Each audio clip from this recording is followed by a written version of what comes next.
Did you know that Montenegro is home to a rare and precious language? One so unique that UNESCO has officially recognized it as endangered and worthy of protection?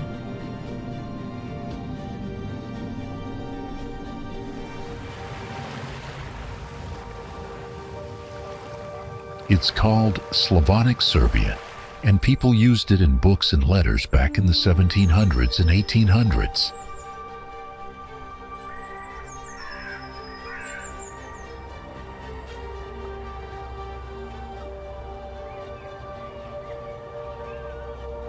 Even today, in some small towns, a few people still speak it, like a voice from the past that hasn't gone silent.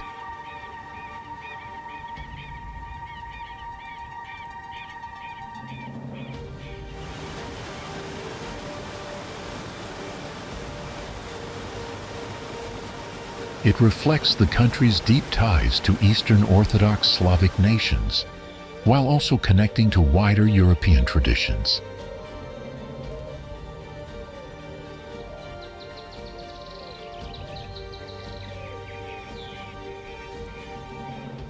But Montenegro isn't just about words.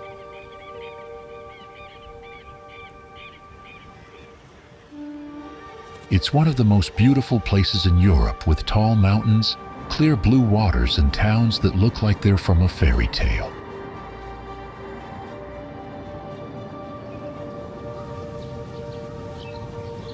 The air is fresh, the pace is slow, and the stories are everywhere you look.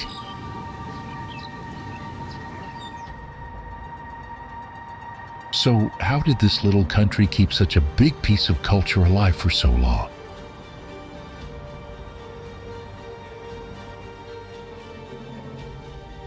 And what else is waiting to be discovered here?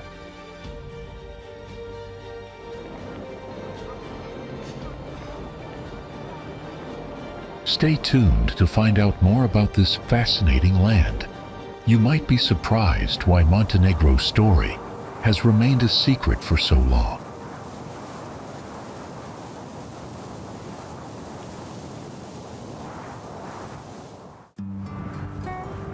The name is unsettling, Vrazje Jezero, or Devil's Lake. But don't let the name fool you. This is one of Durmitor's most breathtaking spots, a highland lake about 1,400 meters above sea level, not far from Jablonec.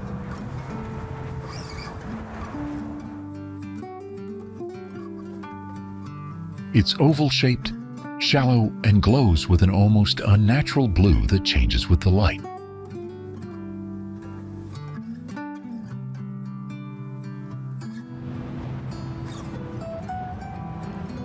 In fact, archaeologists have found stone circles and ancient wooden posts nearby, hints of a past we don't fully understand.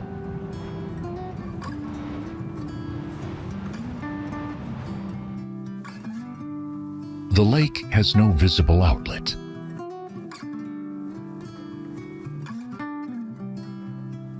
Water flows in, but disappears underground, filtered by a complex karst system beneath the limestone mountains.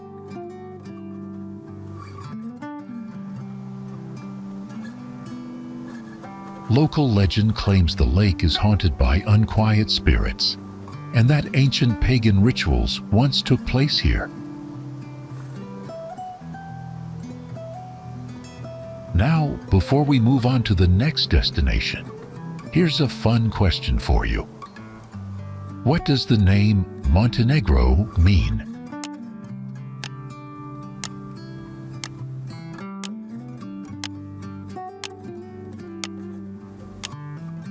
Comment your guess.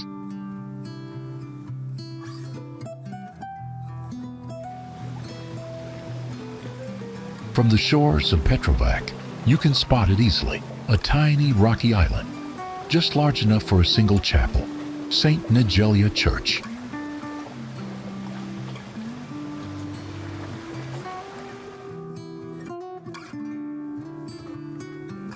There's no walkway, no ferry schedule.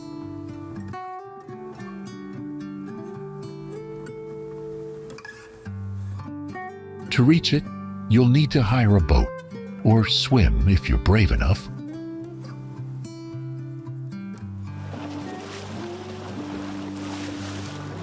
That isolation, it's part of what makes this place unforgettable.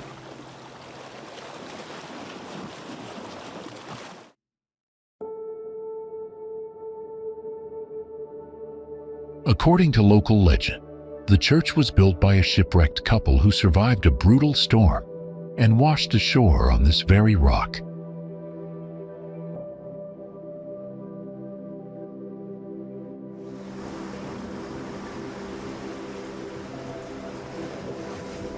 As a vow of thanks, they built this chapel to honor their survival.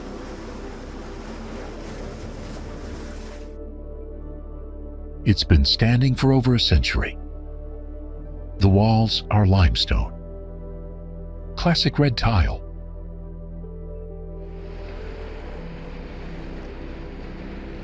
There's no electricity, no bell tower, no caretaker. But once a year, in the height of summer, locals row out to celebrate a special mass.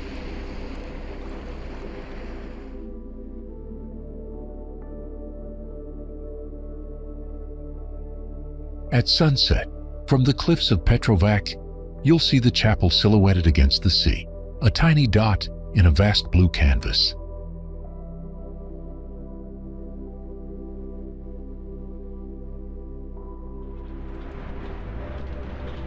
Not lonely, not abandoned, just quietly noble.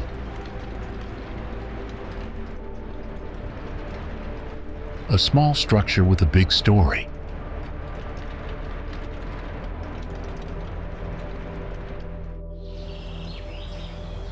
Hidden in the Montenegrin mountains, carved straight into a cliff face, stands one of the most extraordinary monasteries in the world, Ostrog.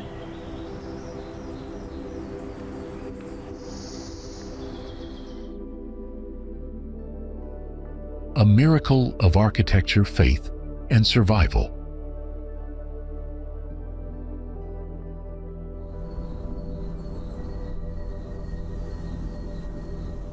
It was built in the 17th century by Saint Basil of Ostrog, a Serbian Orthodox bishop, who later died here and was buried inside.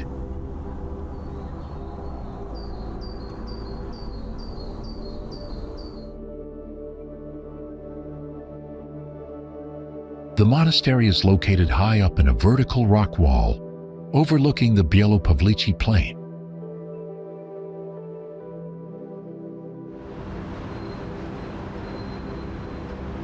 It's around 50 kilometers from Podgorica and just 15 from the city of Nikšić.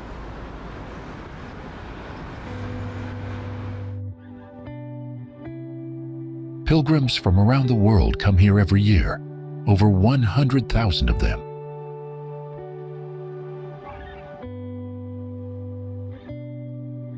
Many walk the final 3 kilometers barefoot as a sign of faith.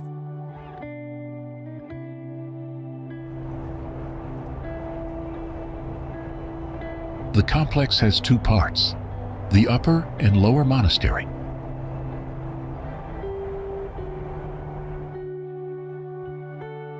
People come here to pray, light candles, and leave small offerings like clothes or soap.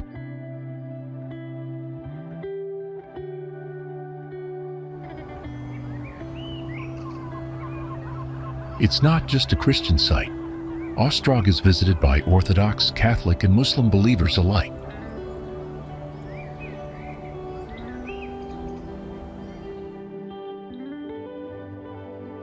Entry is free, and while it's peaceful, the atmosphere is full of quiet emotion.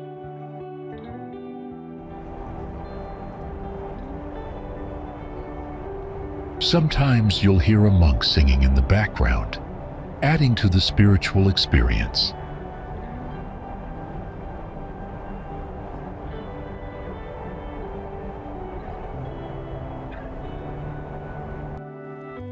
If you are watching this, please click the subscribe button in the corner of the screen. It's completely free, but means a lot to us.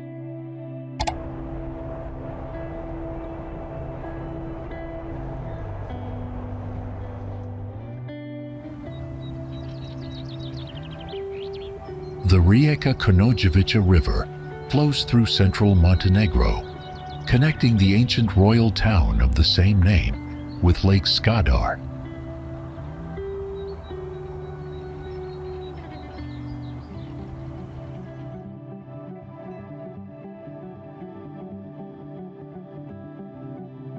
It begins at the foot of the Obod Hill and stretches for about 12 kilometers before emptying into the lake.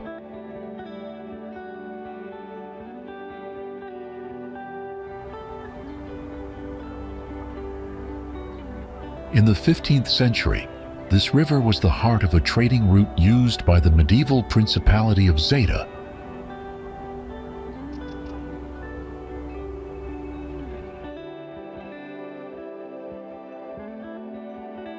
Boats loaded with goods traveled quietly between the coast and the capital, protected by steep hills on both sides.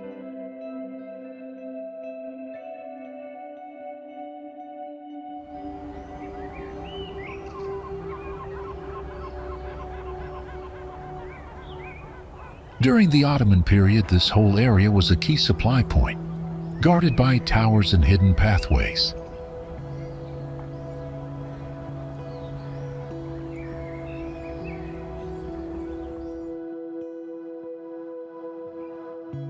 Today, the river remains nearly unchanged. Its emerald water winds past water lilies, old fishing boats, and untouched forests.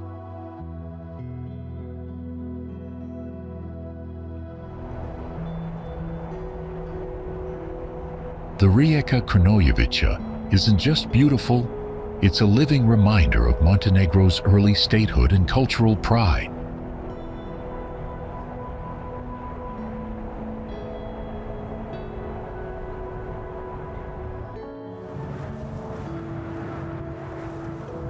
High in the mountains of northern Montenegro, Durmitor National Park is a land shaped by ice, rivers, and time.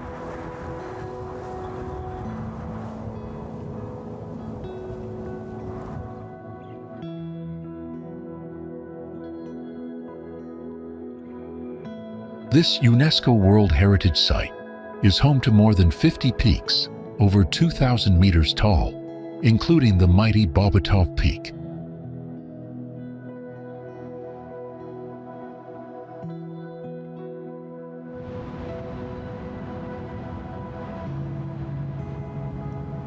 Glaciers from the past carved deep valleys and left behind clear, cold lakes, known as mountain eyes.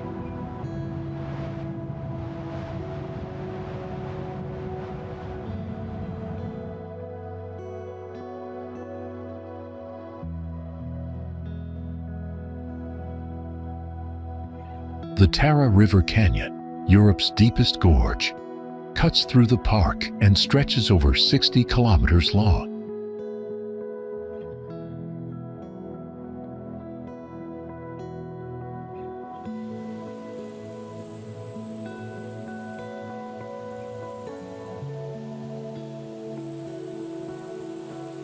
Here, thick pine forests grow beside alpine meadows, and rare flowers bloom that don't grow anywhere else on Earth.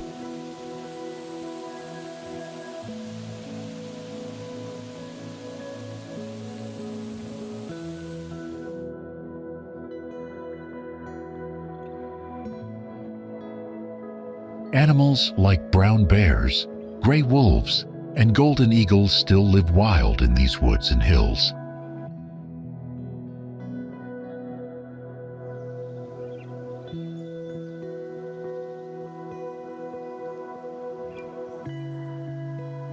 Durmitor isn't just for looking. It's a favorite place for hiking, canoeing, skiing, and spotting wildlife.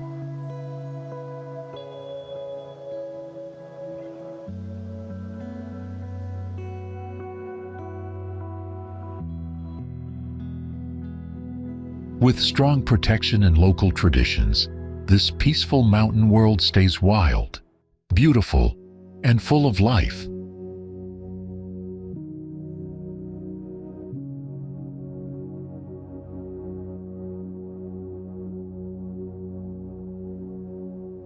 Hidden in the heart of Montenegro's Morača Mountains lies Kapetanovo Lake, a clear alpine gem near Njegoš.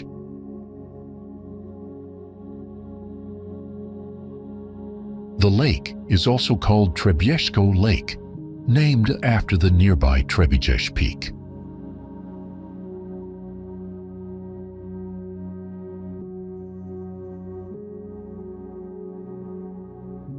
For centuries, local shepherds have used this area to raise sheep and make traditional cheese, keeping old mountain customs alive.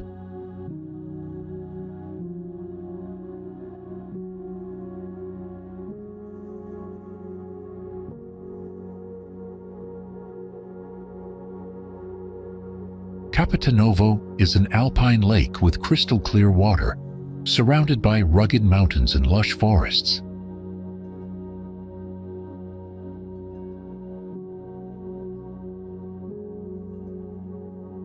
The hiking trail to the lake passes sparkling streams, wildflower meadows, and tall mountain peaks.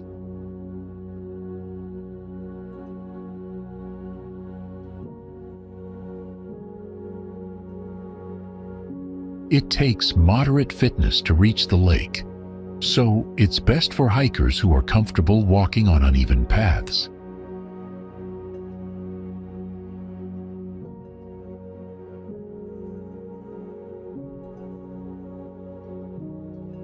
When you reach the lake, the calm water perfectly mirrors the high mountains all around, creating a peaceful scene.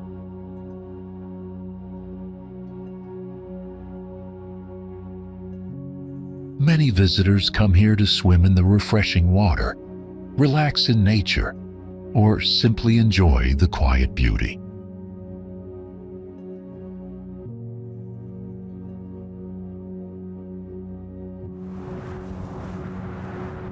Black Lake is a glacial lake formed over 10,000 years ago during the last ice age.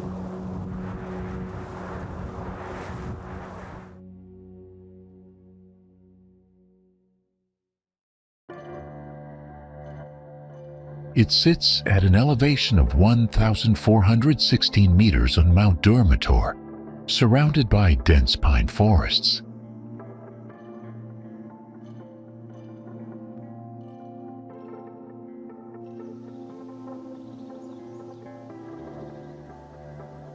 The lake is composed of two interconnected bodies of water, known as Big Lake and Little Lake.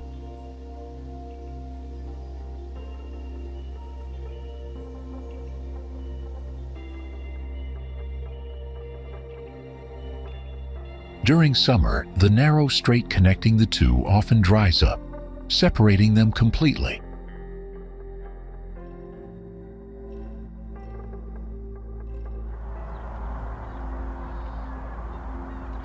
Little Lake is deeper than Big Lake, despite being smaller in surface area.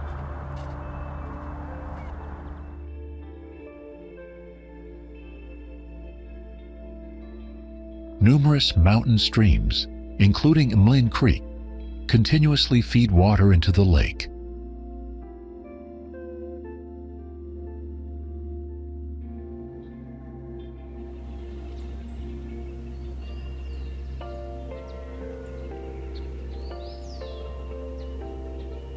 The lake's waters naturally flow underground, eventually feeding into the Tara and Piva rivers.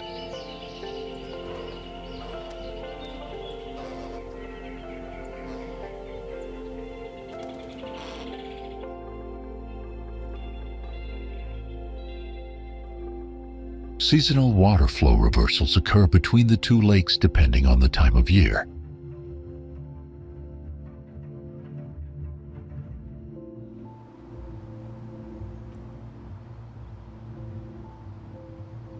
The lake's glacial origins and ongoing hydrological dynamics make it a significant natural landmark in Montenegro.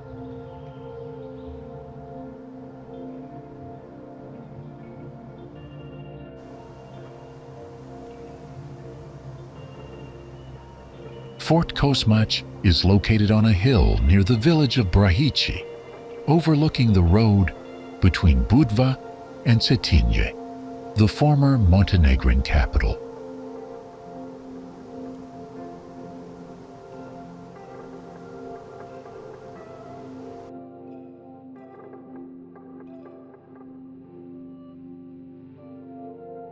Built in the 1840s, it was the southernmost fortress of the Austro-Hungarian Empire, guarding the border with Montenegro.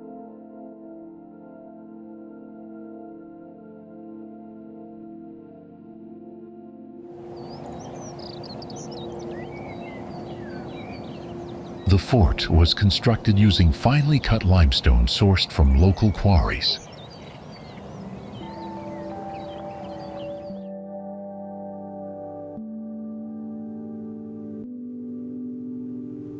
Its design features 2 wings and a central semicircular tower, allowing defense and observation in 8 directions.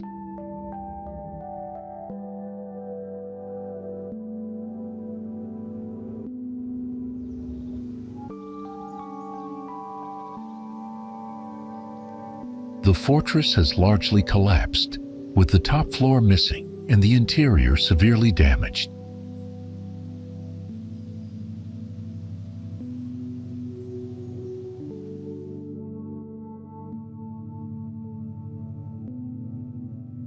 Outside, the fort lies a spacious courtyard that once housed the garrison and a cistern for water supply.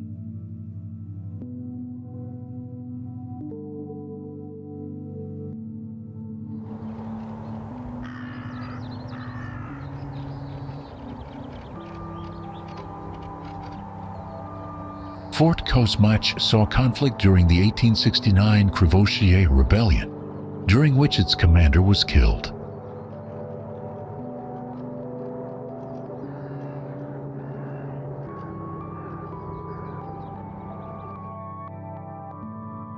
After World War I, the fort was abandoned and has continued to deteriorate over time.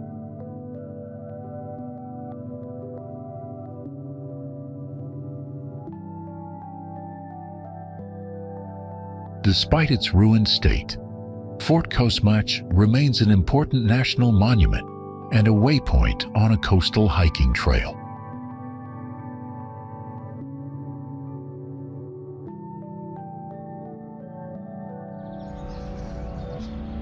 Is Fortress Kosmač on your list now? Comment 1 if you've been, 2 if it's just made your must-see list.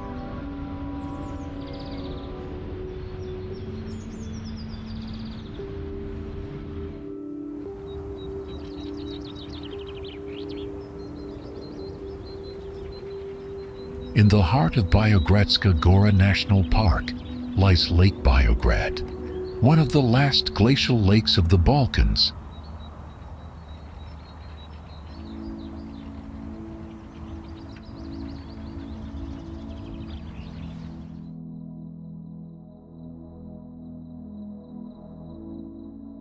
Spanning over 228,000 square meters and resting at more than 1,000 meters above sea level, the lake is framed by ancient trees and snow-fed mountains.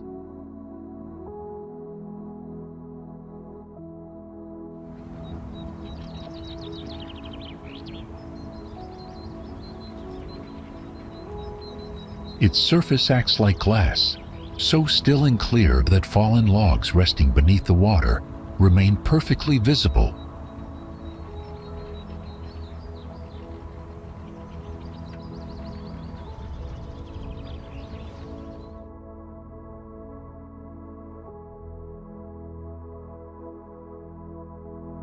The surrounding forest is not just old, it is primeval, home to trees that have stood for 400 to 500 years.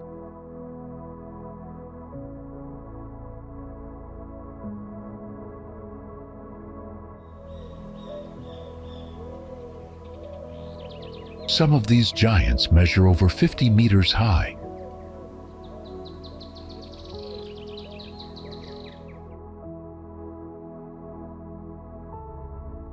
Protected since 1878 by Prince Nikola, this was once a royal hunting reserve. But long before conservation became a movement, this patch of wilderness was recognized as something worth saving.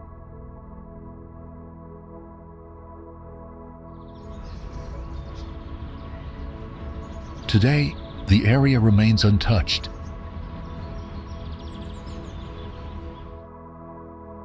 No paved roads intrude, no buildings rise around the lake.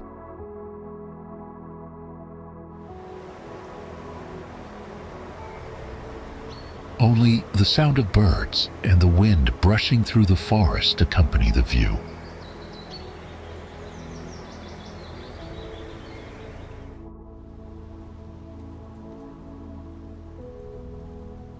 Stari Bar's location on Luštica Hill provided strategic oversight of the Adriatic coast, attracting numerous powers over centuries.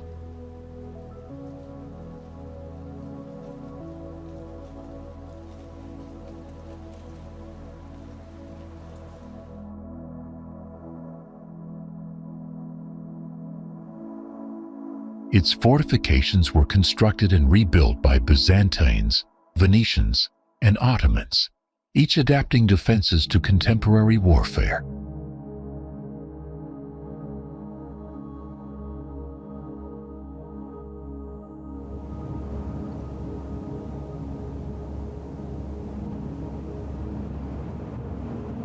In the late 19th century, the town endured a prolonged siege during the Montenegrin-Ottoman War, involving heavy artillery bombardment.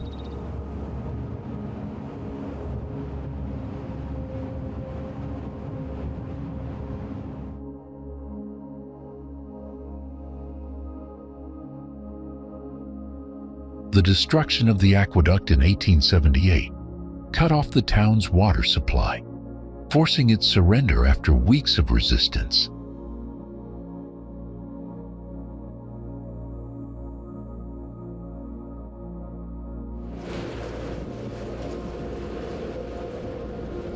The failure to restore adequate infrastructure led to the gradual abandonment of the settlement.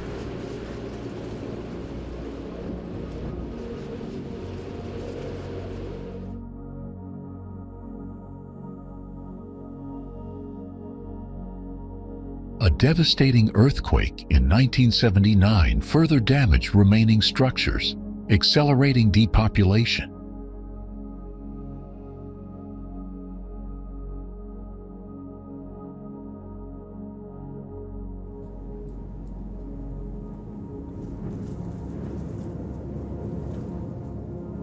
The new coastal town of Bar emerged to replace Stari Bar's economic and administrative functions.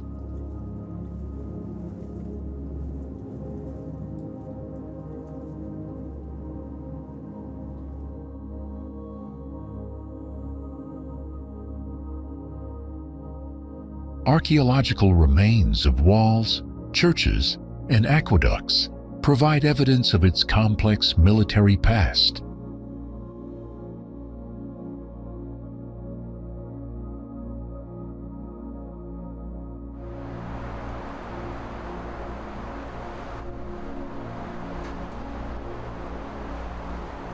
The site illustrates the challenges of maintaining urban centers in hostile environments and shifting political landscapes.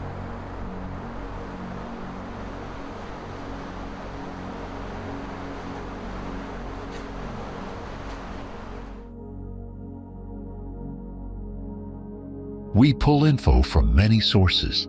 If you see something wrong or have more to share, drop it in the comments. We'd love to hear from you.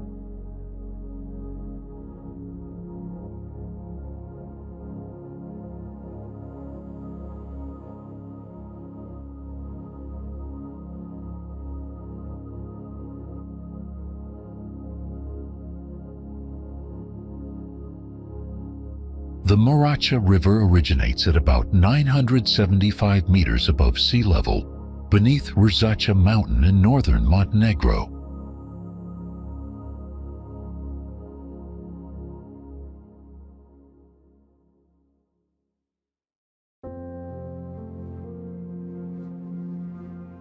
Over its 113-kilometer course, it flows southwards through steep limestone cliffs, carving a deep canyon that averages around 1,000 meters in depth.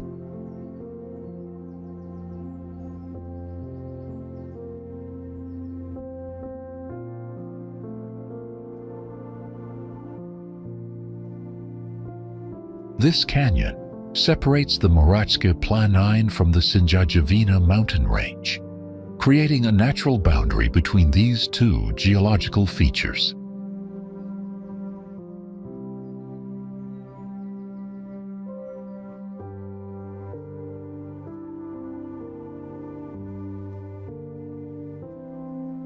Its fast mountain waters have shaped narrow gorges and rugged slopes, exposing ancient rock layers.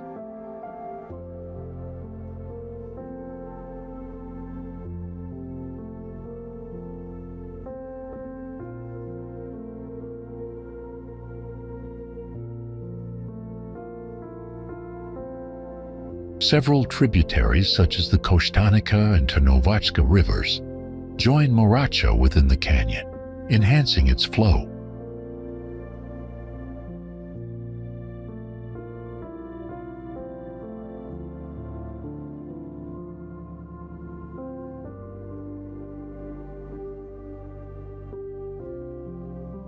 The river's drainage basin faces the Adriatic Sea, contrasting with nearby basins flowing toward the Black Sea.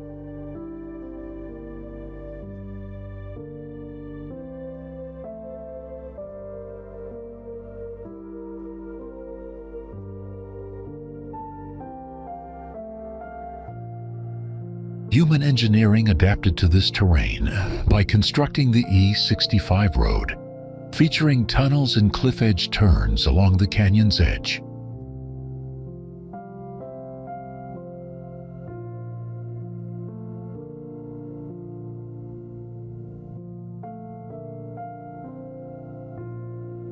The Morača River is the largest tributary feeding Lake Skadar, contributing significantly to the lake's water volume.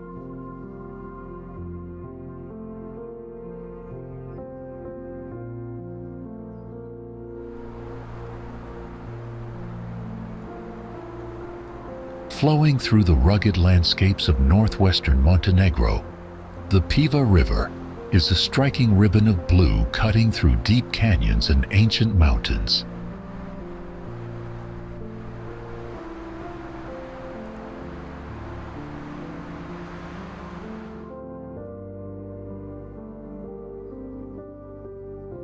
Its source is the crystal-clear Sinjak Spring, named after the Old Slavic word for bluish, a nod to the river's mesmerizing color that looks almost otherworldly.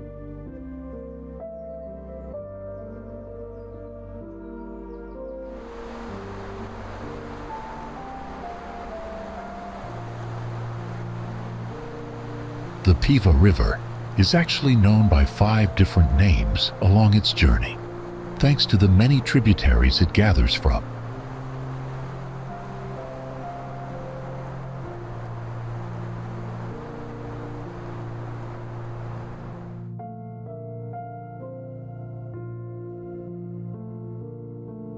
From the Tušina and Bukovica rivers to Kamarnica, these streams join forces to create the mighty Piva, stretching about 120 kilometers in total.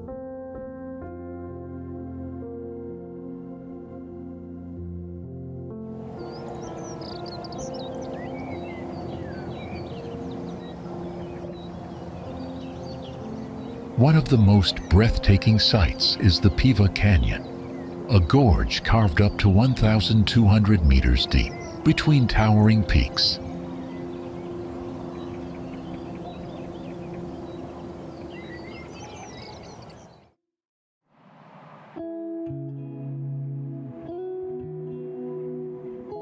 In 1975, the mighty Muratinje Dam was built here, standing 220 meters tall, one of Europe's highest.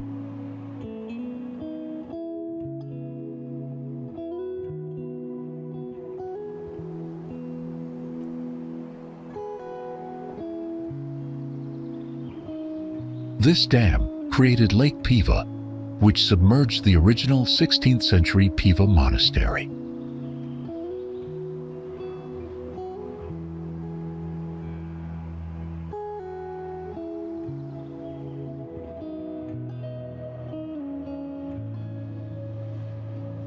To preserve it, locals moved the monastery stone by stone to a new site nearby, a testament to their deep respect for history.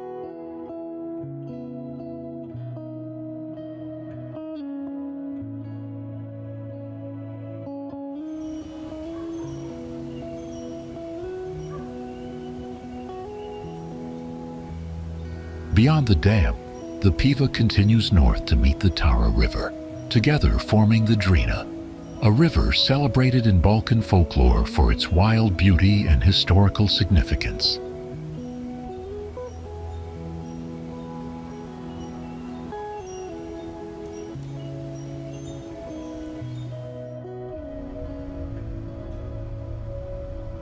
Most people think Budva is just a bustling beach town. But did you know it has a history spanning almost 2,500 years and was once a battleground for empires?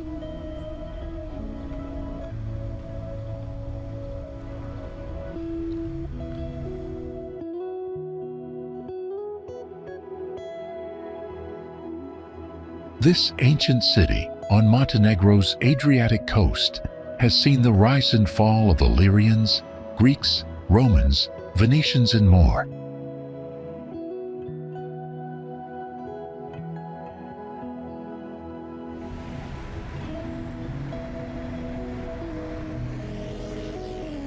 Legend says Budva was founded by Cadmus, the Greek hero who fled the city of Thebes, bringing with him a tale of gods and curses.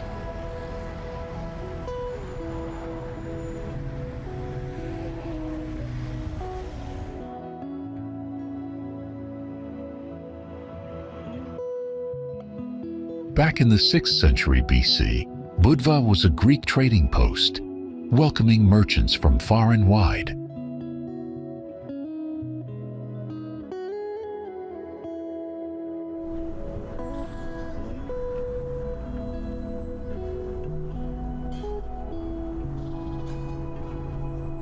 Later, it became part of the mighty Roman Empire, standing as a key coastal settlement.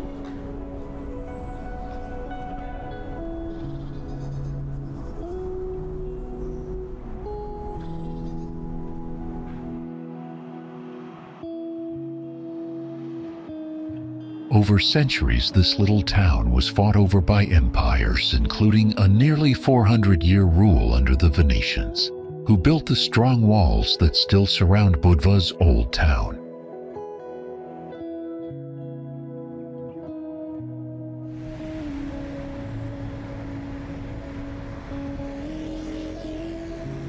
In 1979, a devastating earthquake shook Budva, destroying much of its ancient core.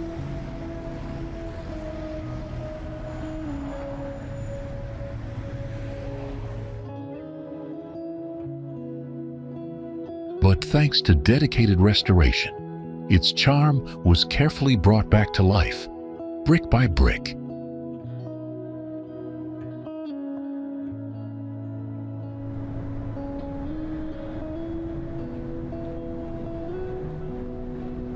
Visitors now stroll through narrow stone streets, sunbathe on sandy beaches, and enjoy a vibrant nightlife that earned Budva the nickname Montenegrin Miami.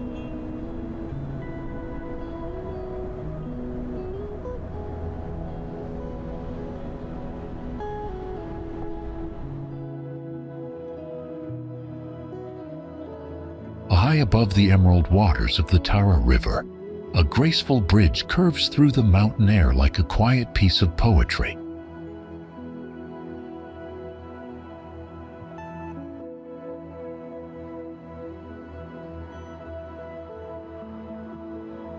The Đurđevića Tara Bridge was built between 1937 and 1940, during a time when Montenegro was still part of the Kingdom of Yugoslavia.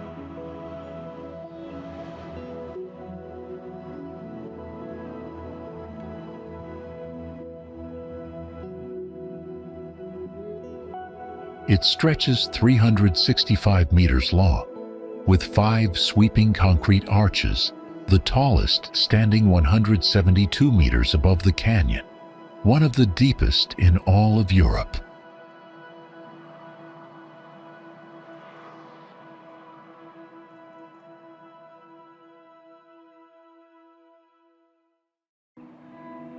When it opened, it was the largest vehicular concrete arch bridge on the continent, a proud symbol of engineering and ambition.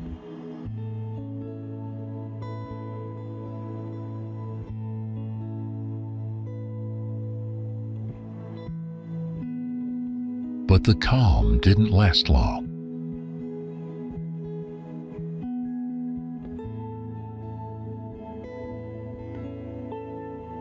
During World War II, the region fell under Italian occupation, and the bridge became a strategic lifeline.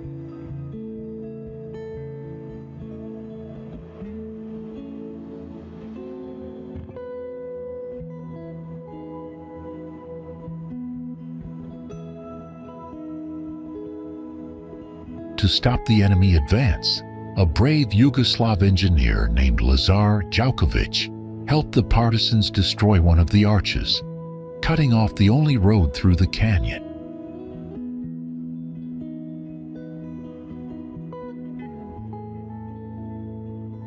He was later captured and executed, right on the same bridge he had helped design and defend.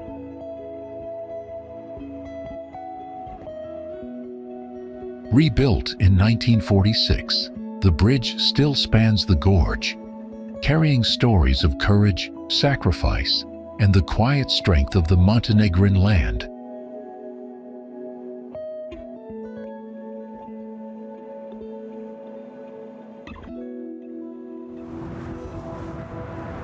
The old town of Ulcinj has stood on the Adriatic coast for more than 2,500 years.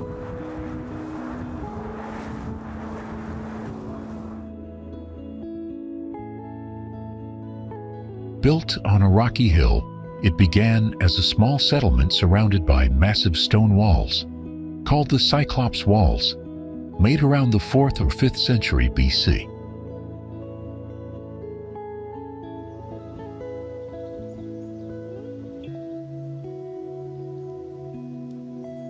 Over time, the town grew and changed hands, from the Illyrians and Romans to the Venetians and Ottomans, each adding their own style.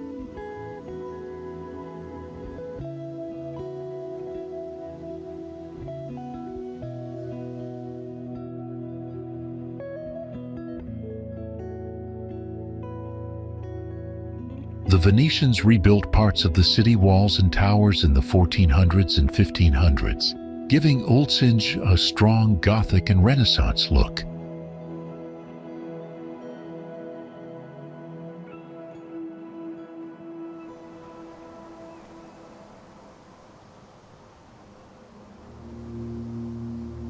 Later, the Ottoman Empire brought new buildings like mosques and baths, adding an Oriental touch that still shapes the town today.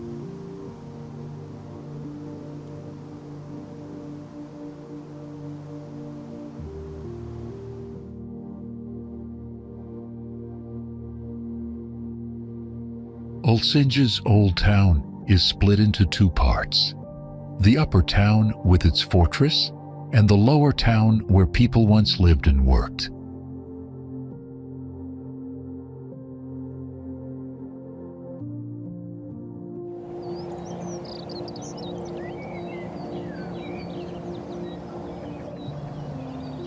Though earthquakes damaged the city in 1969 and 1979, careful restoration has kept its historic charm alive.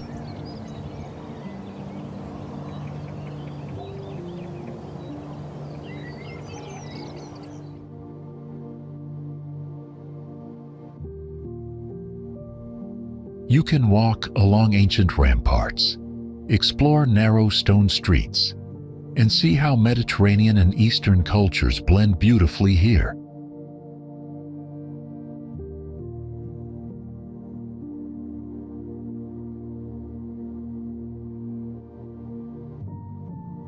Pržno is a small fishing village located on the Adriatic coast of Montenegro.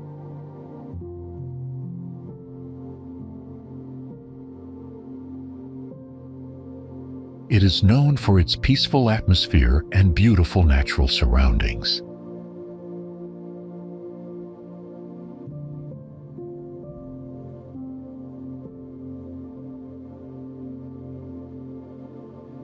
Near Pržno Beach, 3 large rocks called the Kršići rise from the sea, creating a natural harbor that protects the village from strong waves and wind.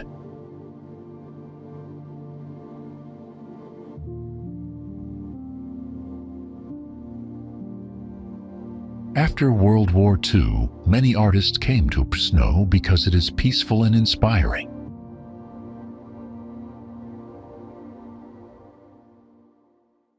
Famous painters like Marko Telebunović found new ideas here from the sea and village life.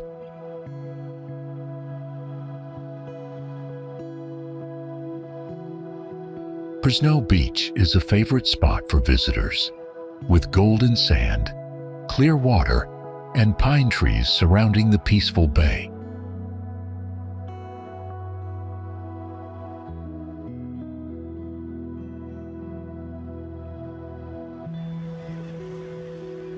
Just off the coast of Perast, Montenegro, lie 2 tiny islands that tell amazing stories.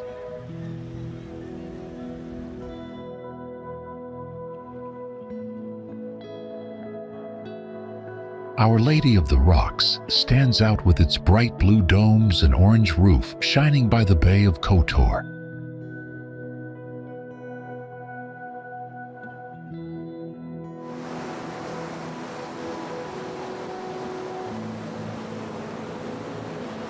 This island was built by fishermen who threw rocks into the sea after every safe trip, creating land from the water.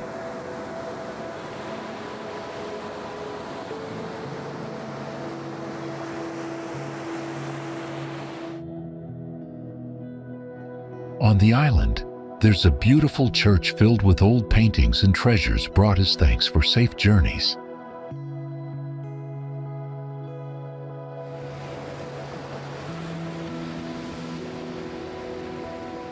Every year, locals still throw rocks into the bay to keep this tradition alive during a special celebration called Fasinata.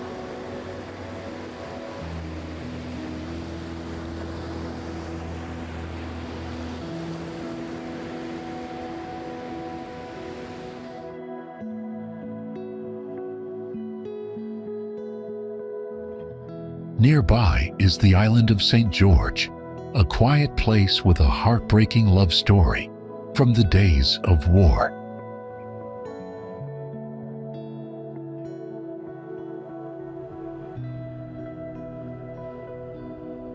A young French soldier buried his lost love there, bringing her back to the sea forever.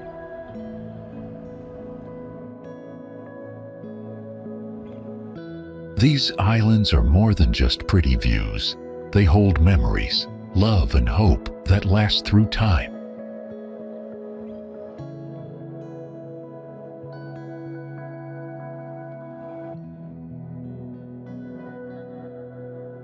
Lake Skadar sits right on the border between Albania and Montenegro, and it's the largest lake in southern Europe.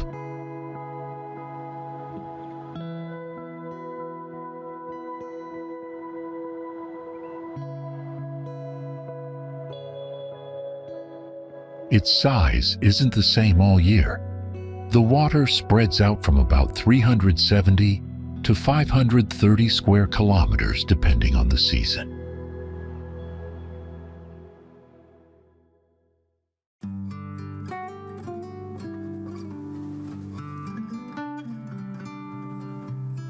This lake is famous for its rich wildlife, especially its 270 types of birds, including some of Europe's last pelicans.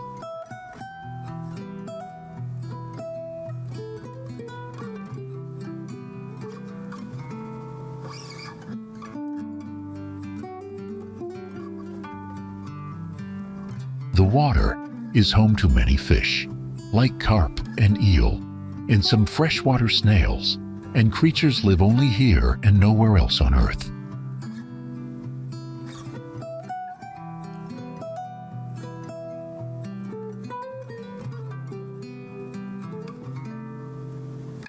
On the Montenegrin side, the lake and its land are protected as a national park, while Albania calls its side a nature reserve.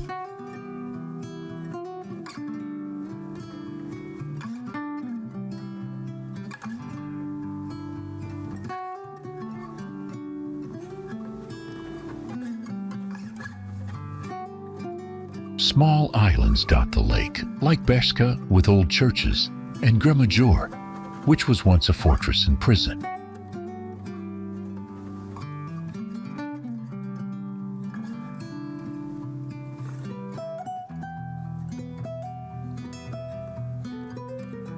Underneath the water, fresh springs flow in, keeping the lake clean and clear, and even a sunken steamboat from World War II rests near the shore.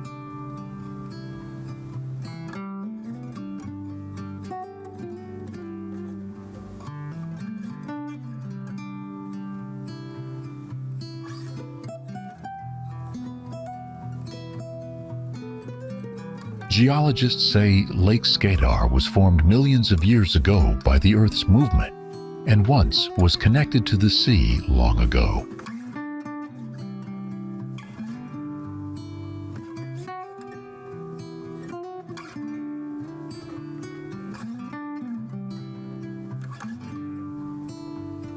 Visiting here means stepping into a peaceful place full of nature, history, and stories that have shaped this lake for thousands of years.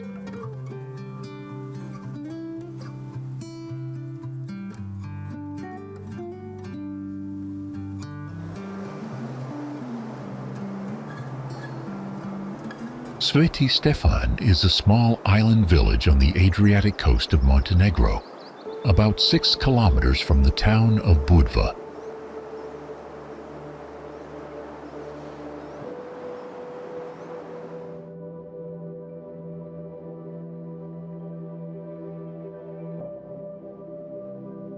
It's connected to the mainland by a narrow path and surrounded by beautiful pink sand beaches and clear turquoise water.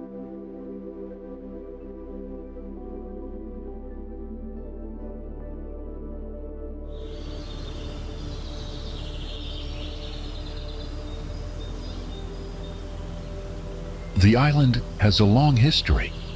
It was once a fortress built in the 15th century to protect people from pirates and the Ottoman Empire.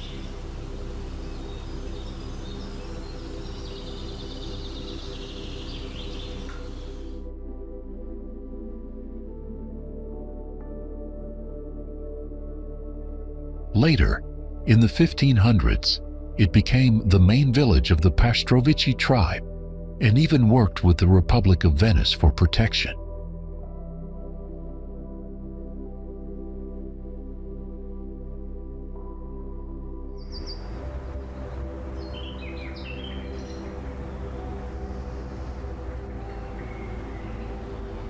Over time, the island grew to have 12 families, and by the 1800s, about 400 people lived there.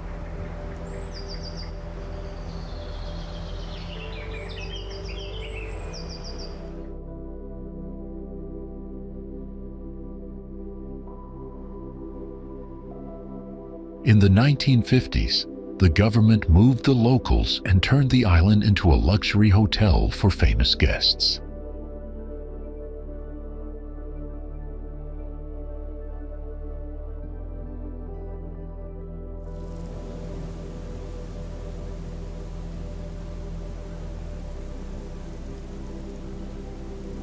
Big stars like Elizabeth Taylor, Sophia Loren, and Marilyn Monroe all stayed here during its golden years.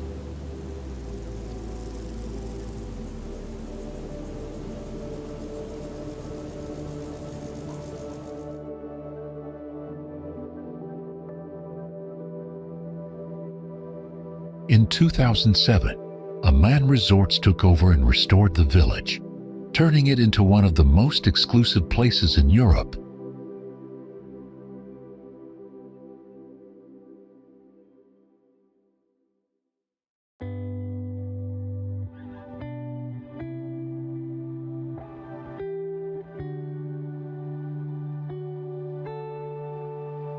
Flowing through the wild mountains of Montenegro and Bosnia is the Tara River, a river of ancient stories and stunning beauty.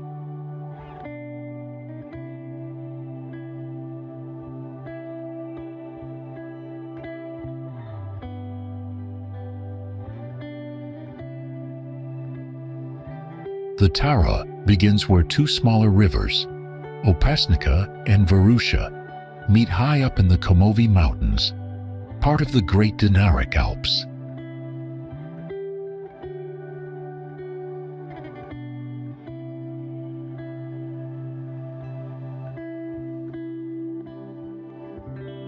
Stretching 143 kilometers, most of the Tara runs inside Montenegro or along its border with Bosnia and Herzegovina.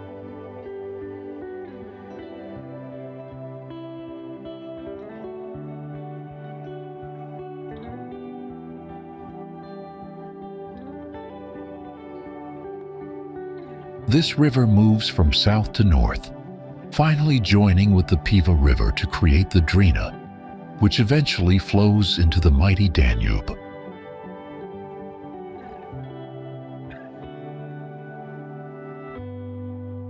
But what makes Tara truly famous is its spectacular canyon, the Tara River Canyon.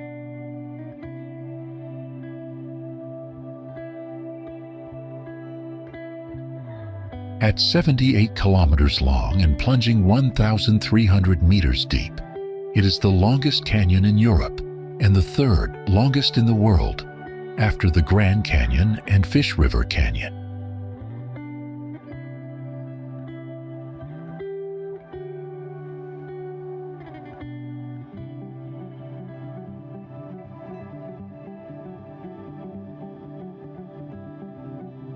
This canyon is protected by UNESCO, and part of it lies within Durmitor National Park, a place of rare natural beauty.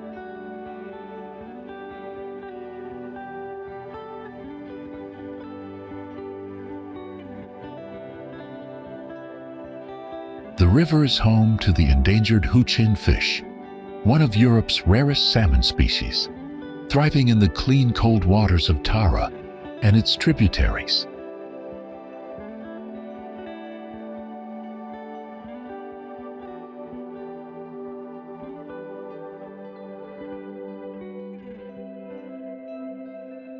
Every year, people from all over come here, drawn by the river's wild spirit and the chance to float through one of Europe's greatest natural wonders.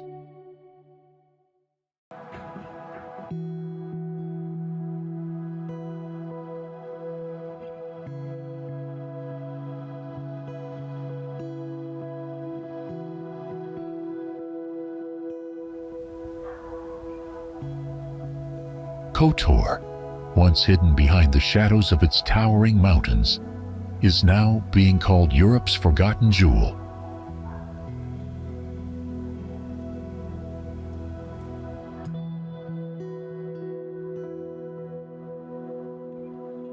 And what's inside these ancient walls might just rewrite how we see the Mediterranean.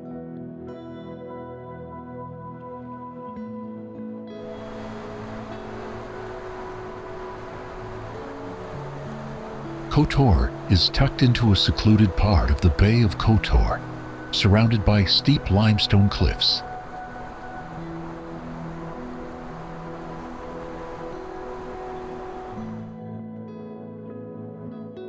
Often mistaken for a fjord, this bay is actually a ria, a submerged river canyon.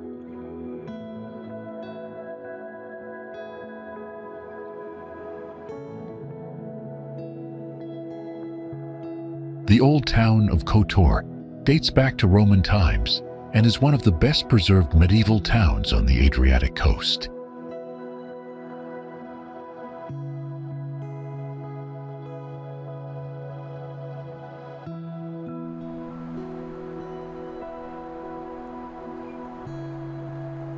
From the 15th to 18th centuries, it was part of the Republic of Venice, which heavily influenced its architecture.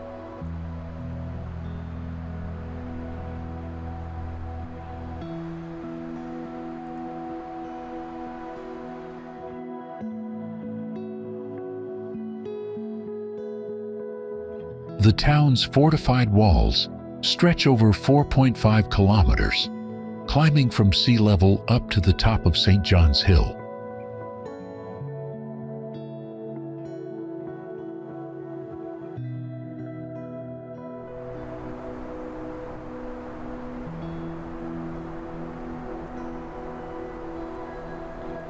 In 2017, these Venetian defense structures were recognized by UNESCO as a World Heritage Site.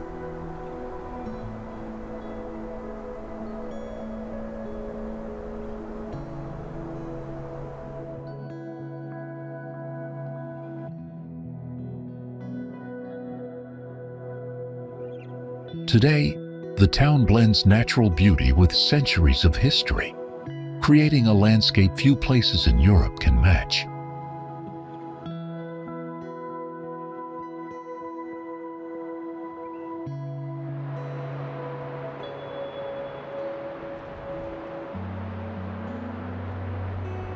Every year, thousands of visitors, many arriving by cruise ships, explore Kotor's narrow marble alleys, ancient churches, and stone squares.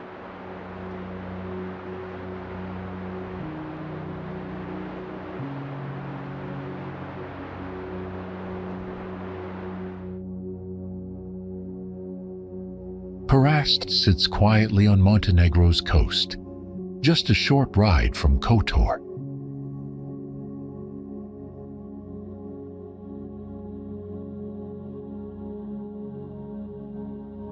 People have lived here since ancient times, from the Illyrians to the Romans and early Christians.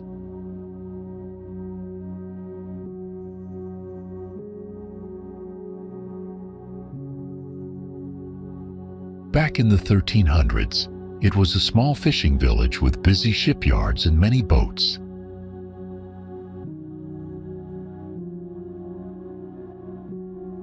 Under Venetian rule, Perast grew into a fortified town with strong walls and about 20 elegant Baroque palaces.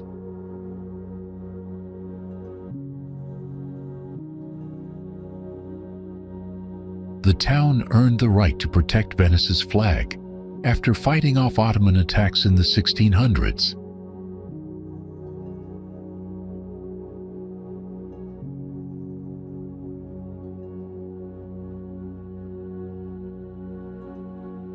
Right nearby, two islands catch the eye: St. George with its monastery, and Our Lady of the Rocks, a man-made island built by sailors who found a sacred icon there in 1452.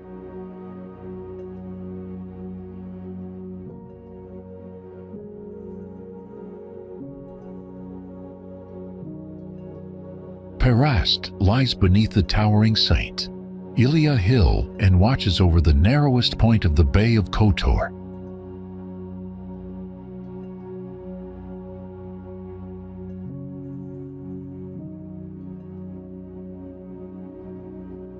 With mild weather and over 200 sunny days each year, it's a place made for exploring history and nature.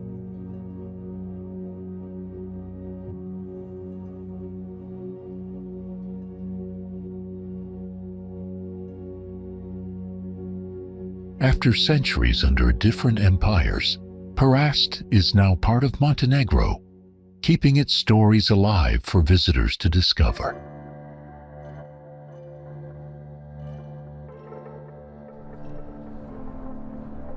Savin Kuk is a mountain peak rising to 2,305 meters in northern Montenegro.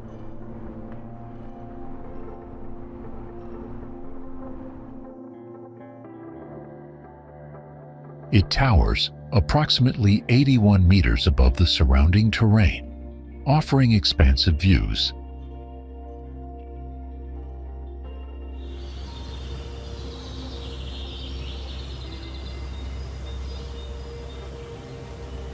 The region around the peak features a mix of rocky outcrops, caves, and alpine meadows.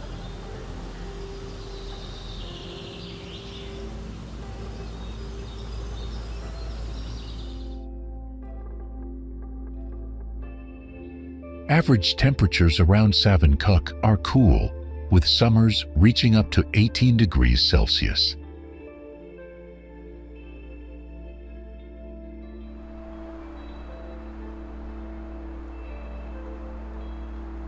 Winters are harsh, with temperatures dropping to around -8 degrees Celsius on average.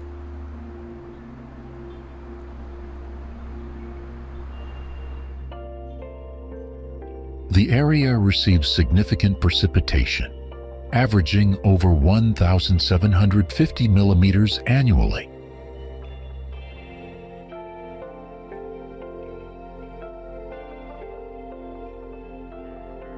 August tends to be the driest month, while February sees the highest rainfall.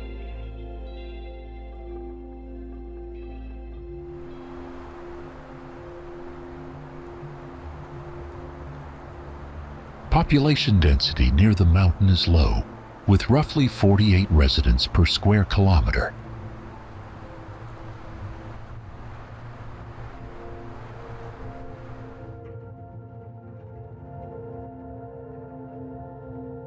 Nearby village and farmland provide a human presence amid largely natural surroundings.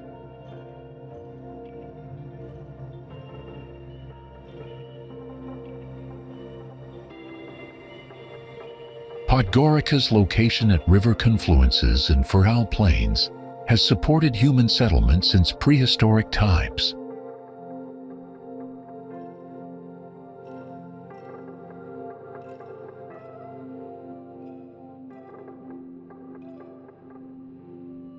The ancient Roman town of Doclea, near modern Podgorica, was a significant urban center in antiquity.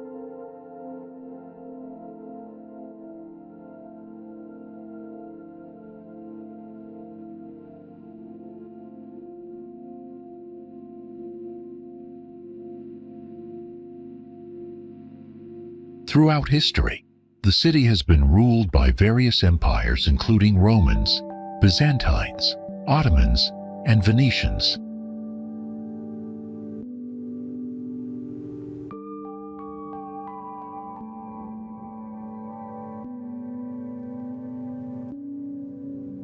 The Ottoman Empire fortified the city extensively, after capturing it in the late 15th century.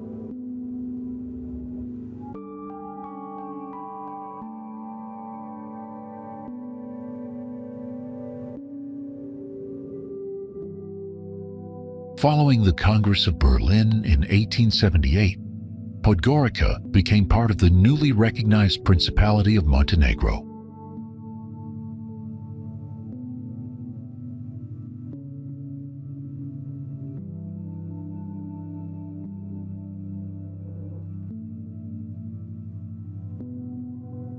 The city was renamed Titograd during the Yugoslav era, reflecting its political significance under Tito.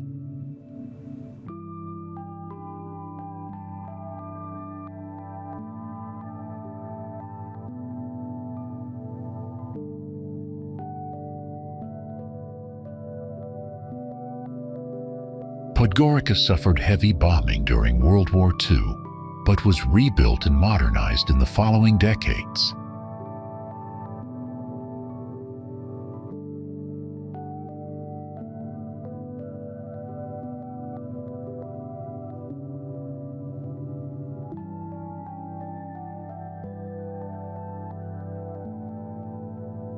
After Montenegro's independence in 2006, Podgorica was reaffirmed as the national capital.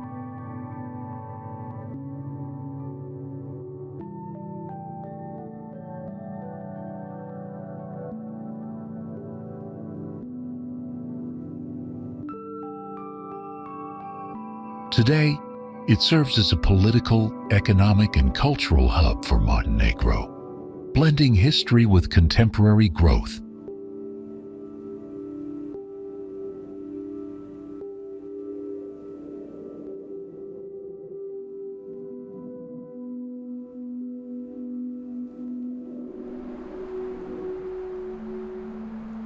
Near the calm waters of Lake Piva sits the quiet mountain town of Plužine, home to just over 1,000 people.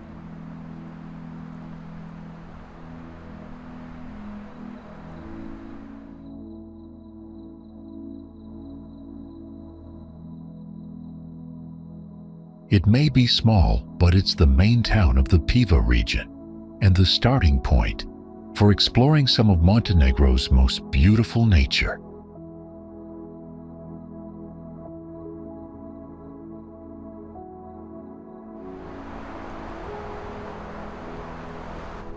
Plužine is close to the border with Bosnia and Herzegovina.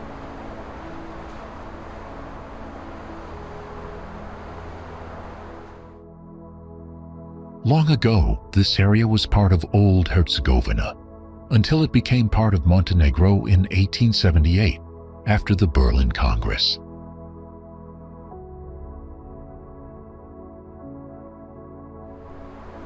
That history gives the town a special mix of cultures and a strong sense of tradition.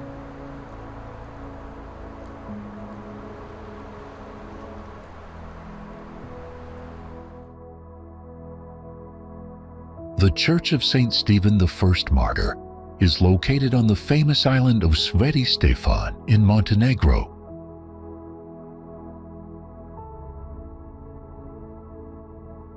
The church was originally built in 1464.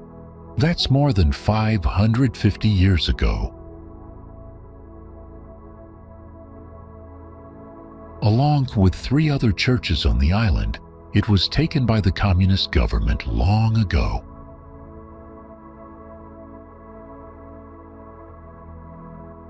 But the church leaders never gave up.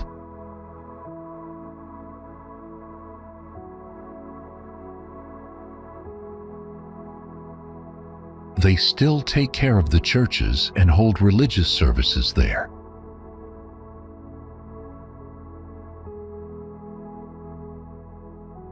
Recently, the hotel company said they want to return the churches back to the Serbian Orthodox Church.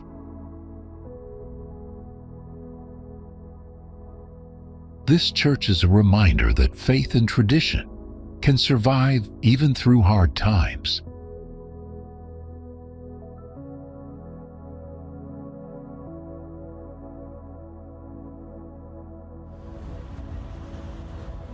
Once a bustling war harbor in the early 1900s, Porto Montenegro was the economic heartbeat of the Boka Kotorska region.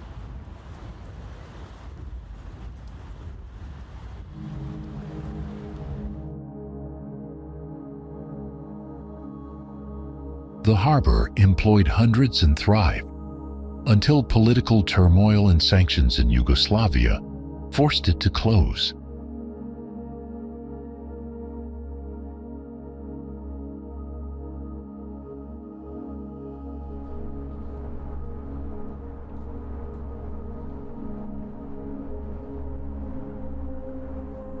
Decades later, visionary private investors saw an opportunity to revive the site as a luxurious marina.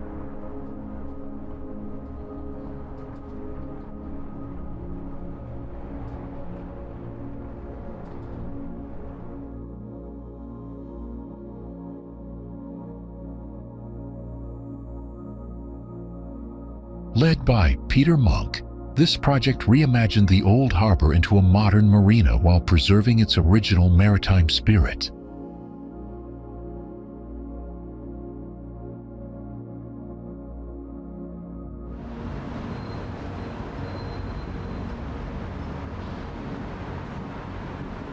Since opening in 2010, Porto Montenegro has blossomed into a premier tourist destination, attracting visitors and super yachts from around the world.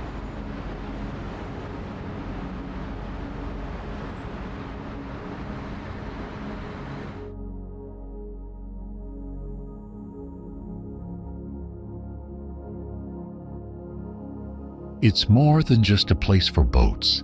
It has become a hub of residential life, business, and hospitality.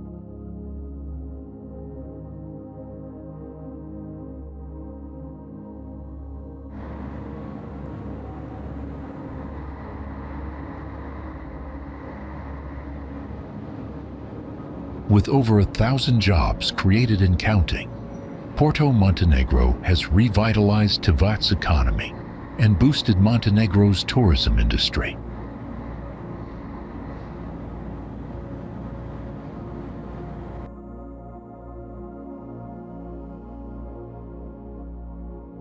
Nestled on the shores where the Krmnica and Orahovštica rivers flow into Skadar Lake, Virpazar is a quaint fisherman's village full of charm.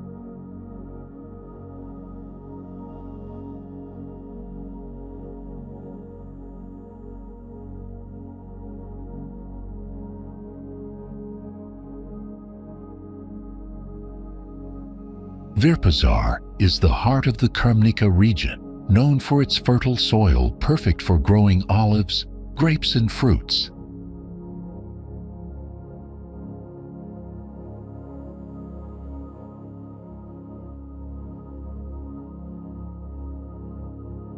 The village was first mentioned in 1242 and likely served as a small trading hub even then.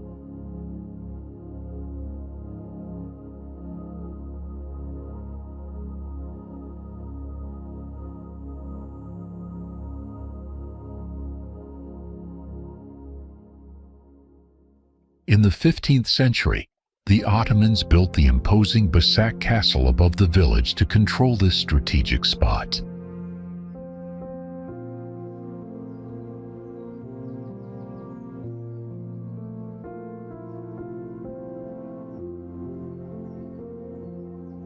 Though the Turks left in the 18th century, Virpazar's role as a trading center only grew stronger.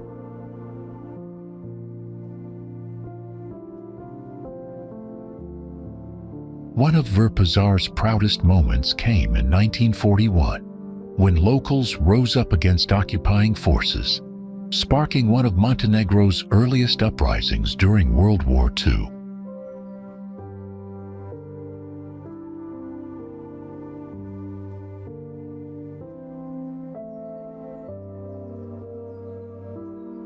Visitors can stroll the circular village streets, enjoy fresh local wines and brandy, and explore the well-preserved Basak Castle with panoramic views of the lake.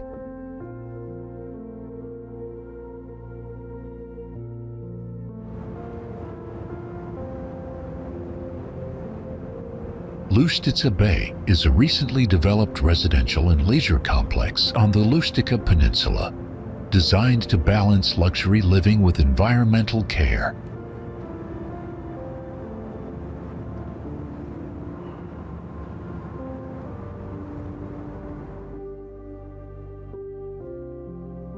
Covering approximately 330 hectares, this project incorporates local Mediterranean vegetation and preserves existing olive groves and pine forests.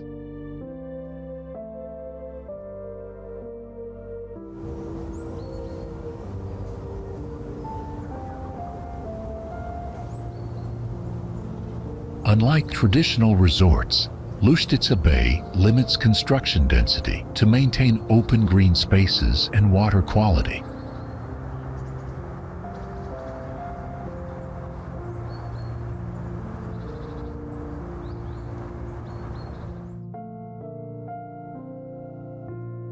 The design incorporates renewable energy sources and water-saving technologies to reduce environmental impact.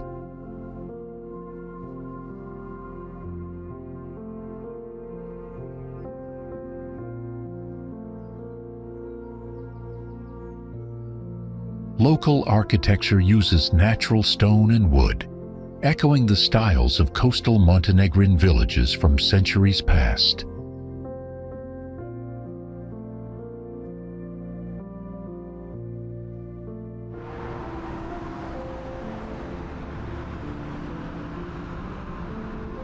The area includes family-friendly beaches, walking paths, and facilities promoting outdoor activities like cycling and sailing.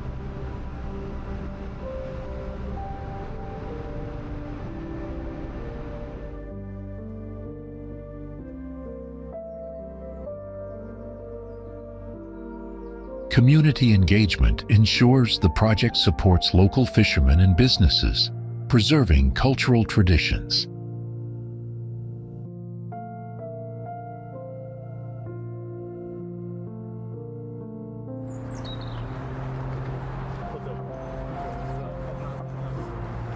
Luštica Bay is considered a model for sustainable coastal development in the region.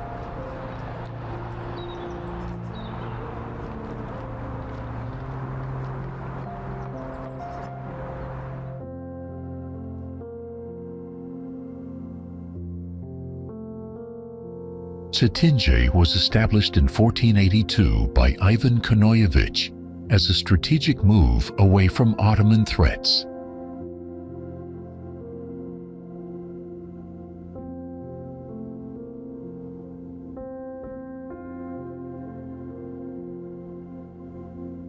This location, in a karst plain beneath Mount Lovćen, provided natural defense advantages.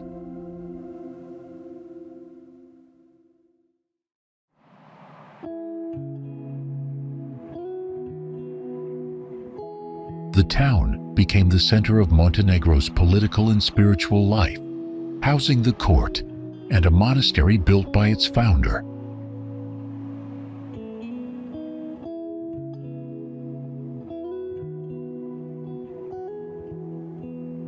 It was the site of the first printing press in southeastern Europe, operational from 1493 to 1496, advancing literacy and culture.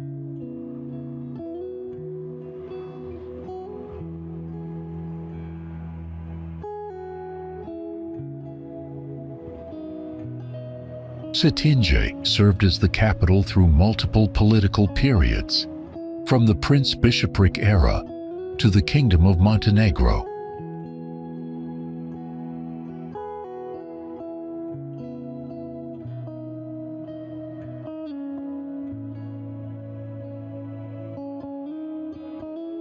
Diplomatic relations were strengthened here with the construction of foreign consulates, including French, Russian, and Austro-Hungarian.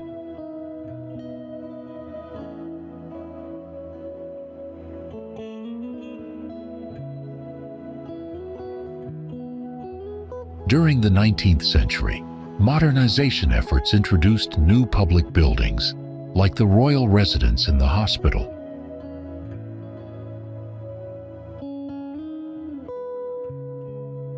Despite losing administrative status in the 20th century, Cetinje retains its role as Montenegro's honorary capital.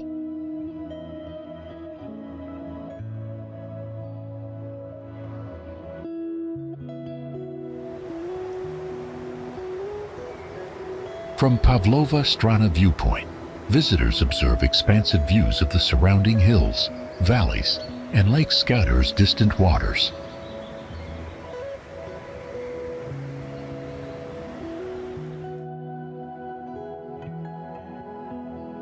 Located on a hillside, accessible by multiple routes, it is named after Pavle Rovinski, a poet who celebrated the local landscape in his work.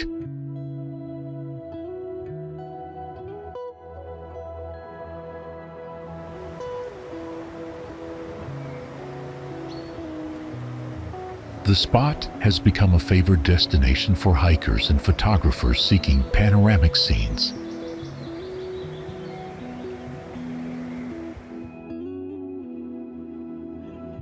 The elevation allows an unobstructed perspective of the diverse vegetation patterns covering the slopes and plains.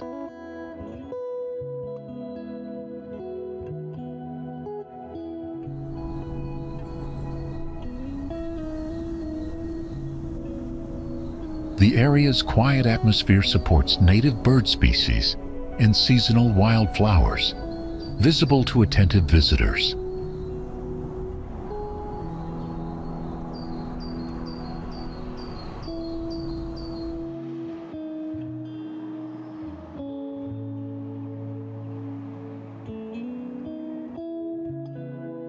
Local communities consider this site part of their cultural heritage, often recounting traditional stories connected to the land.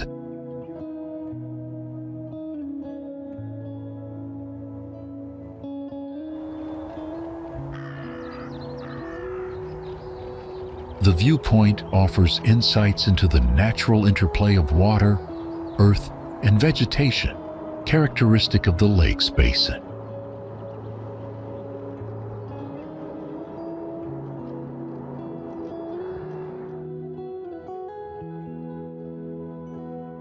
Its accessibility makes it a practical location for educational outings focused on regional ecology.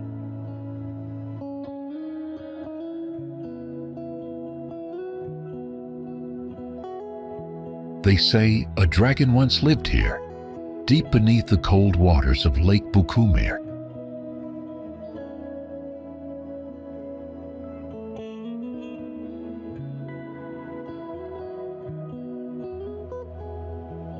According to legend, it took the Bukumirs, an ancient nomadic tribe, to drive it away and reclaim the land.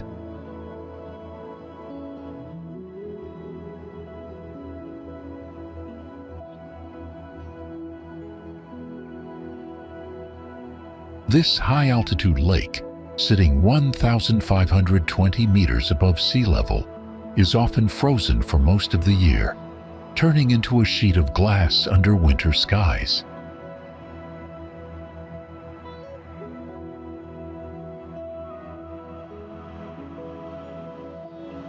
Because of its altitude and remote location in the Kuchi Mountains, the area around the lake remains largely untouched by tourism.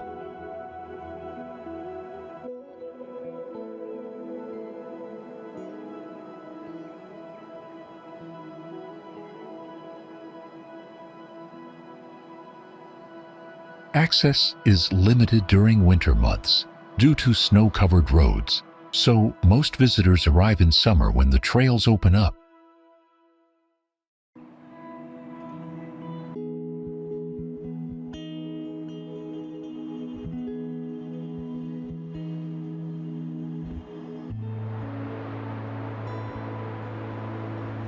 Lovćen rises sharply between the Adriatic coast and the inland highlands, forming a natural boundary between worlds.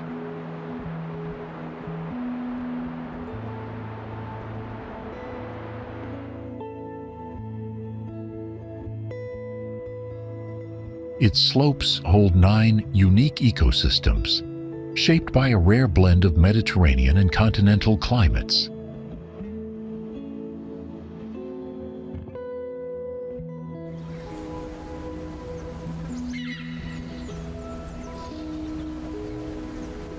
With over 2,000 plant species packed into a compact space, Lovćen is one of the most biologically diverse regions in the Balkans.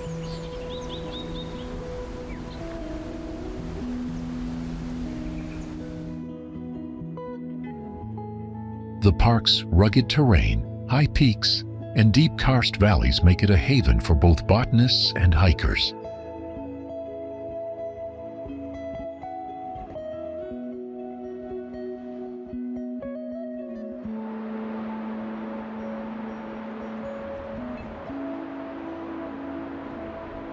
At the summit stands the mausoleum of Petar II, Petrovich Njegoš, a ruler, poet, and philosopher deeply woven into Montenegrin identity.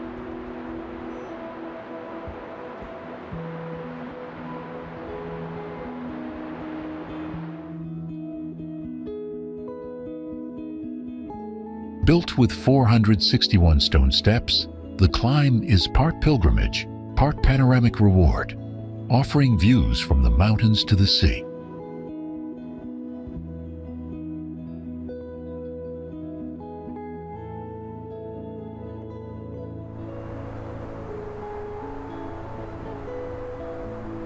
Locals often call Lovćen their holy altar, a reference repeated in songs and national stories for generations.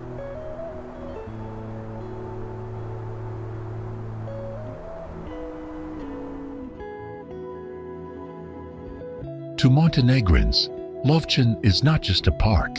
It's a monument to history, freedom, and everything the country has endured.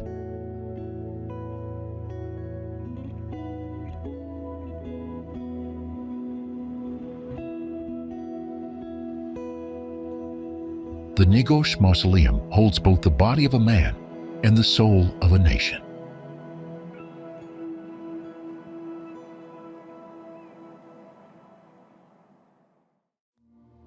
Petar II, Petrovich. Njegoš, a poet and ruler, chose the top of Mount Lovćen as his final resting place.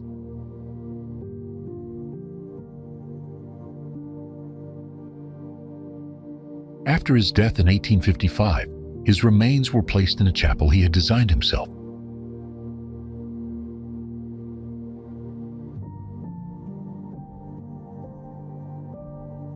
But during World War I, Austro-Hungarian forces removed the body and destroyed the original chapel.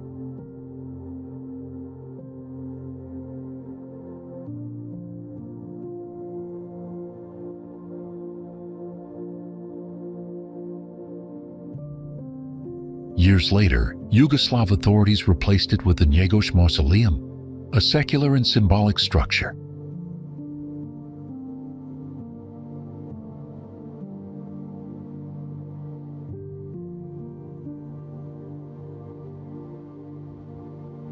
The current mausoleum is made of black granite and topped with a massive golden mosaic.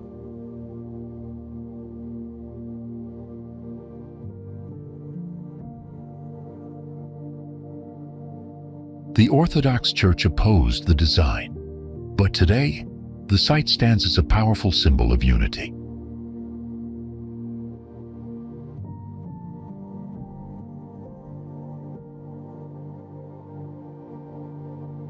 The Njegoš Mausoleum isn't just a tomb, it's a reminder that history still echoes across Montenegro's peaks.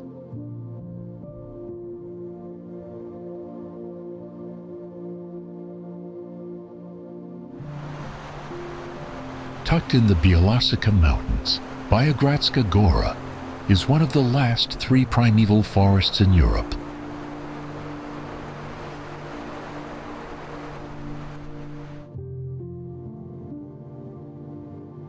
Covering just 54 square kilometers, Biogradska Gora National Park protects trees that are over 500 years old.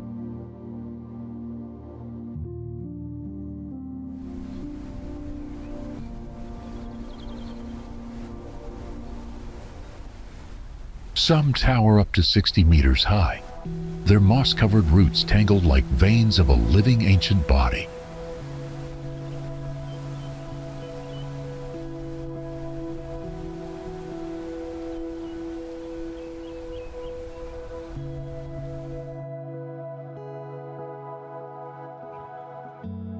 More than 220 plant species, 150 bird species, and dozens of mammals live in this dense, untouched ecosystem.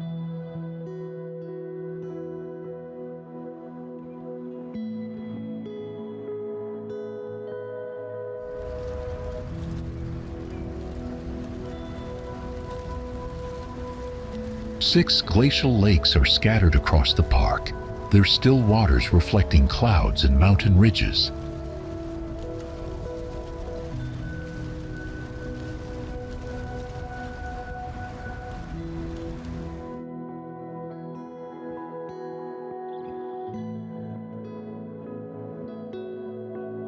Biogradska Lake, the largest, lies at the heart of the park, surrounded by a gentle hiking trail.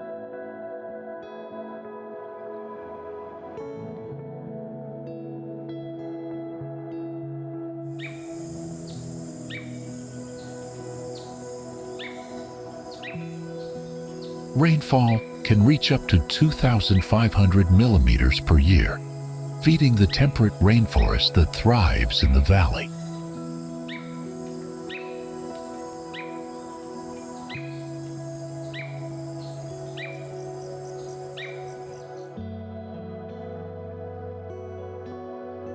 UNESCO recognizes Biogradska Gora as a core biological reserve of international importance.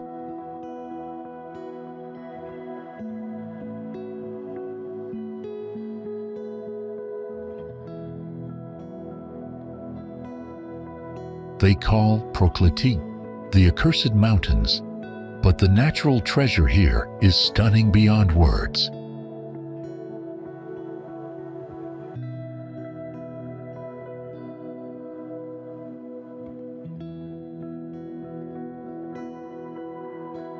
This mountain range in Montenegro shelters over 1,700 species of plants, nearly half of the country's total flora.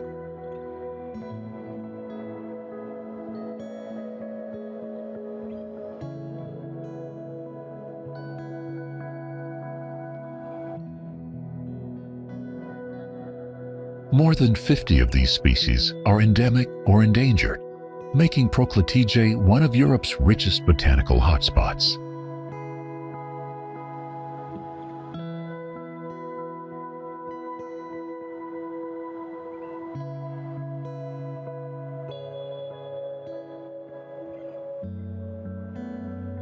The jagged peaks, deep gorges, and alpine valleys create isolated ecosystems where ancient glacial plants still survive.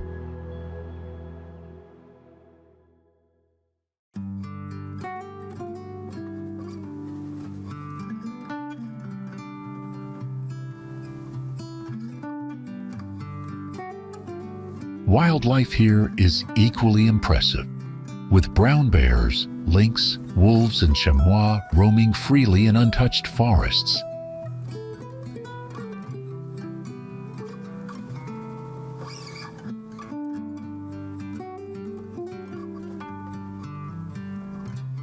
This pristine environment owes its survival to limited human interference, making Proklitije a refuge of true wilderness.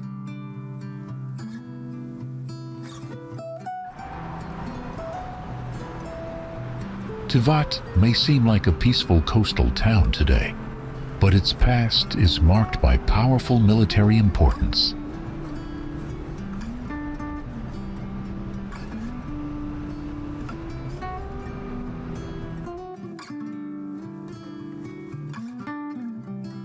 Since 1889, Tivat's Bay has hosted a major naval arsenal built by the Austro-Hungarian Empire, shaping its destiny.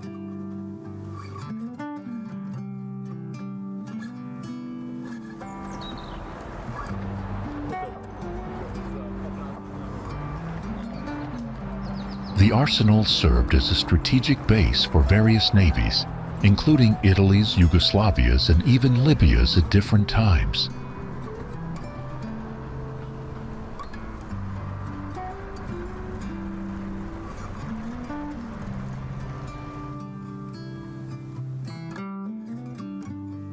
Long before the modern military era, the area was linked to Illyrian Queen Toda, who ruled nearby lands in the 3rd century BC.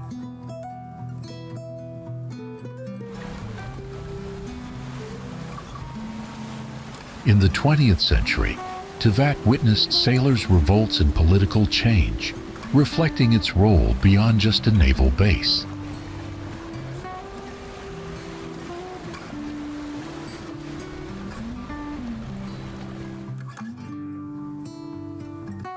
Today, the old shipyard has been transformed into a luxurious marina where history meets modern tourism.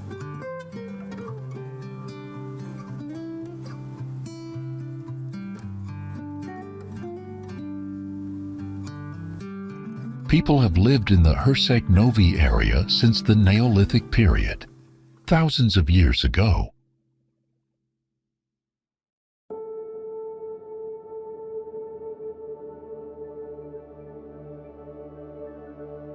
By the 3rd century BC, after defeating the Illyrians, the Roman Republic took control of the region.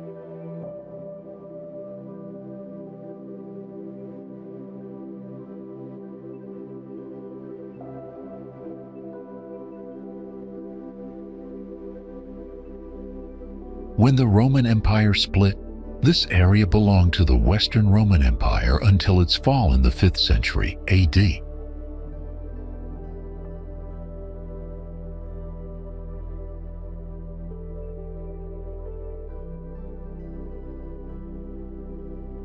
After that, the Byzantine Empire ruled the territory for several centuries.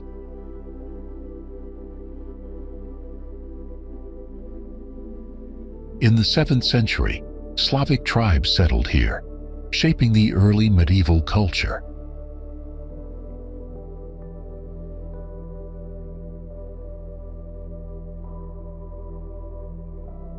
Throughout the Middle Ages, the region changed hands several times, eventually becoming part of the Serbian kingdom under the Nemanjić dynasty.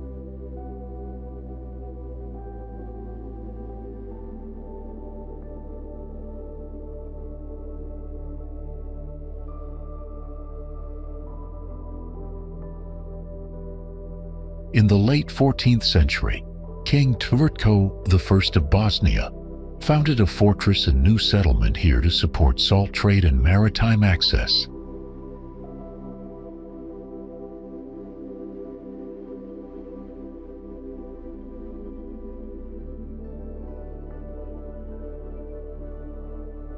The Ottoman Empire conquered the town in the late 15th century, ruling for nearly 2 centuries and building defensive structures such as Kanli Tower.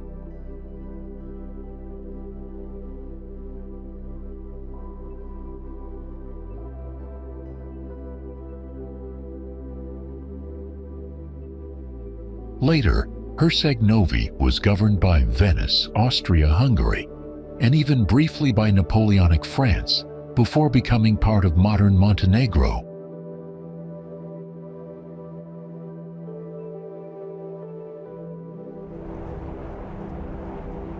Cetinje Monastery was founded around 1484 by Prince Ivan Crnojević. It became the main religious and cultural center of Montenegro. The monastery holds important relics, like the right hand of John the Baptist.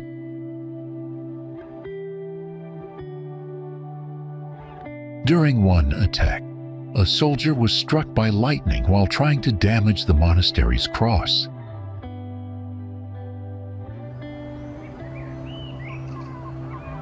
The Venetians used the monastery as a military base for a few years.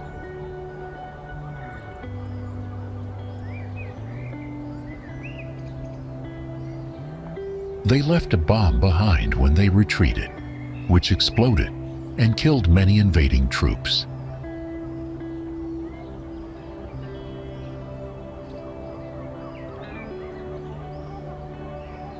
Today, it remains a symbol of Montenegro's faith and history.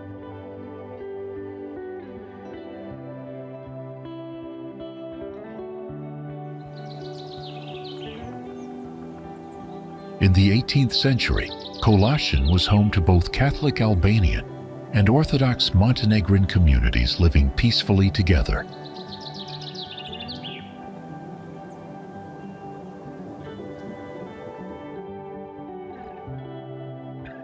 However, in 1858, Montenegrin tribes attacked the town, leading to the expulsion of many Albanian Muslims and Catholics.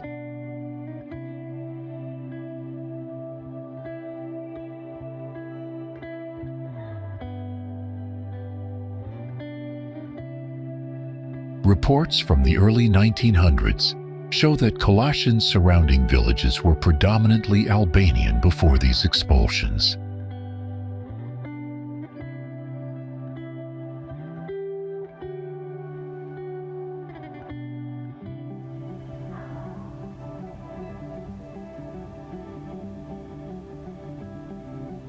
Many displaced Albanians fled to Turkey, Kosovo, and Macedonia during the late 19th century.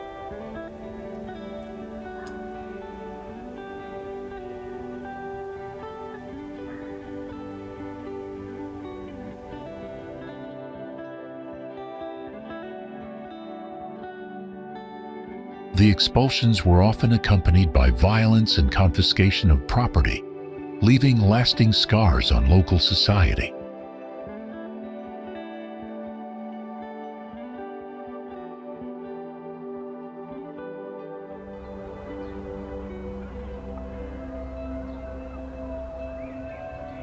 Kolašin's climate features warm summers and cold winters, shaping the lifestyle of its inhabitants.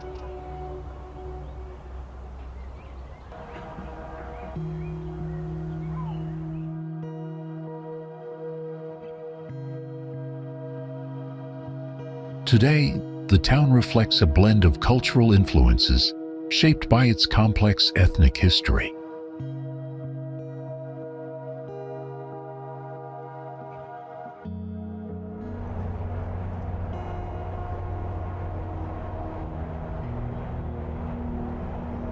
This turbulent past plays a key role in understanding the identity of Kolashin and its people.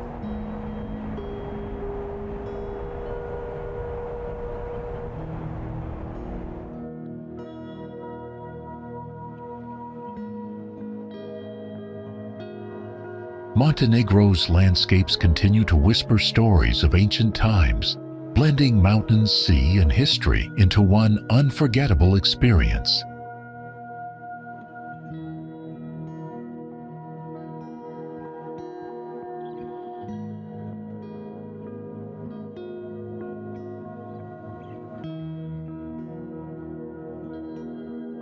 Every corner holds a secret, waiting for curious travelers to discover its unique charm and enduring spirit.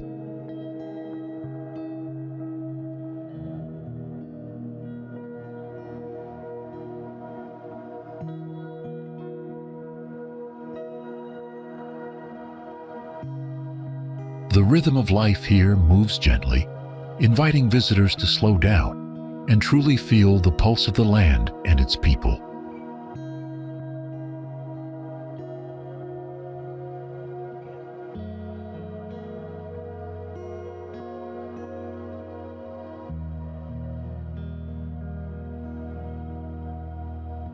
From the rugged coastlines to the hidden mountain paths, Montenegro offers moments that linger long after the journey ends.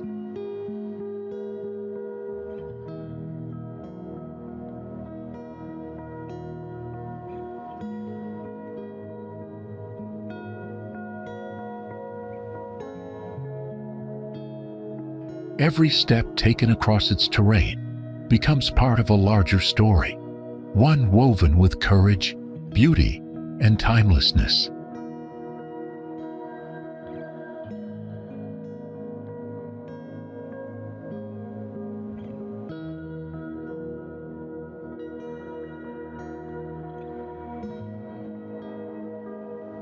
Thank you for joining the journey through Montenegro.